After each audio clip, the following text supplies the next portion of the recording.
Okay, see, now that we went through the anatomy and how to treat it, Susan and I are just going to do a clinical session here on how we treat it after we've determined it was interosseous lumbrical tightness. As we mentioned with the extensive anatomy, hyperextending the MPs is going to give us our best results for when we need to stretch the interosseous and the lumbricals. Looking at PowerPoint, the exercise splint number 70, I just want to show you that will help maintain the MPs in extension while your patient can take this home for their exercise splint and flex. And then on the next PowerPoint 71, this is a dynamic splint, and you can appreciate the patient's going to have a little more control of trying to increase the tension as it's a dorsal based with MPs in extension. And the next slide is just showing you a cheap little way to gain some range of motion here and to stretch the interosseous. You can use a latex glove.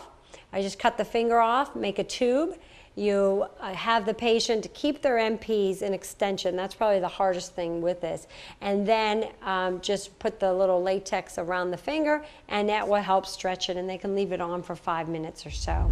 Another exercise is the DigiFlex. And again, what's nice about this is that it by nature of the instrument, it keeps the MPs extended. So you can do individual fingers, you can do composite, and again have them do a series of repetitions and then perform a series without any resistance, and they will see that dramatic increase. Some other things I like to do to stretch, strengthen, or work the interosseous. You can add a little resistance with finger weights, and just having them do some exercises with the finger weights. And they can do that with the splint arm too. And yeah, very good, Susie. You can do that with the weights, which I'll try that, because that actually does make a difference. And a lot of these weights, you can grade them too by taking out or applying more of the finger weights. So that's a way to grade your exercises. Another nice exercise is the Dow exercise.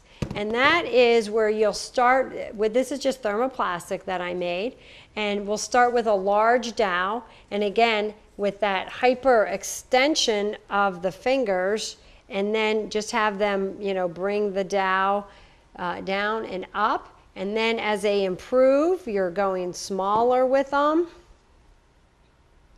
And then even down to a small pen. And if they're really good, you can even try getting down to that to a pencil. So those are very nice as well. And then they get the toothpick, right? And then they get the yeah, they can. Another thing that are good for the interosseous, for strengthening and so forth, I just use the regular pegboard, and what I'll do is have them lay their hand flat, and they have to remove the pegs with the adduction. And see, you can see the little fingers hard. So they're using their interosseous there and adducting and doing that. Other ways for strengthening, and I'll use Susan's hand. This is just a TheraTube. There's all different types. You can use just a rubber band. I just make little figure eights around the fingers. And in making the figure eights, now I'll have her ab and adduct the fingers.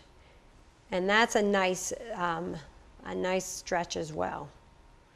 You can do the same thing with even your TheraBand, the elastic, even just using them like this, because that's also going to help your extrinsic muscles as well that we talked about earlier. So that's going to do this, which is good. So really anything that you're thinking of that you have that they can reproduce at home is going to help a lot in addition to the clinical activities. So anything where you're going to work on strengthening by going in this position, or on ab and adduction, or if anything where you're going to work on where you're doing active motion to work on contraction in with the MPs extended. So you'll switch back and forth from your MPs flex to your MPs extended, because the flexion, here's where you're recreating the contraction, whereas extension, you're recreating a stretch. So you want to be able to do both. And the lumbricals, it doesn't matter where the MPs are positioned. So you're going to hit them no matter where you are. Right, in the interossei, it does. So that's a very good point. So you don't want to just do ones with the MP extended, because you're only working on a stretch. You're not getting the strengthening of the muscles, full contraction. Because a lot of times when they're casted for a long time, the intrinsics basically forget how to work.